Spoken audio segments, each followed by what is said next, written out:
વડોદરામાં દેવઉઠી એકાદશીને લઈને આવતીકાલે ભગવાન વિઠ્ઠલનાથજી અને રણછોડરાયજીની પાલખી યાત્રા નીકળવાની છે। આ યાત્રા માંડવી દરવાજા નીચેથી પસાર થવાની છે અને 200 વર્ષ જૂની પરંપરા આ વર્ષે પણ અકબંધ છે, કારણ કે માંડવી દરવાજાના રિસ્ટોરેશન કામગીરીના કારણે દરવાજા નીચે લોખંડની ગ્રીલ લગાવી દેવામાં આવી છે।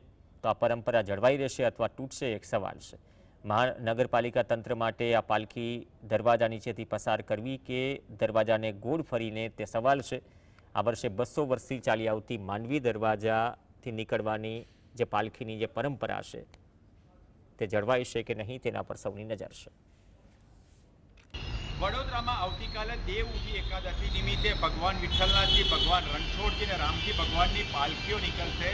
ભગવાન નગર યાત્રા નીકળે છે ત્યારે વર્ષોથી એક પરંપરા છે કે જે પાલખી છે તે માંડવીની નીચેથી નીકળતી હોય છે, પણ હાલ મંદિરનું જે રિસ્ટોરેશન, માંડવીનું રિસ્ટોરેશન ચાલી રહ્યું છે, જે પ્રમાણે આ કામગીરી ચાલી રહી છે, ત્યારે હવે સૌથી મોટો પડકાર એ ઊભો થયો છે કે આખરમાં પાલખી આ મંદિરની જે નીકળે એ માંડવી નીચેથી લાવી તો કેવી રીતે લાવી, એ તંત્ર માટે હવે મોટો પડકાર ઊભો થયો છે, કારણ કે 200 કરતાં વધુ વર્ષ જૂની આ પરંપરા છે।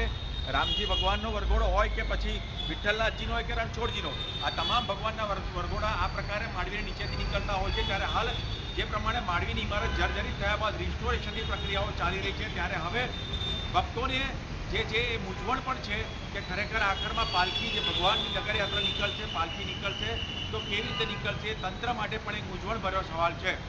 Rupesh Choksi, GS TV।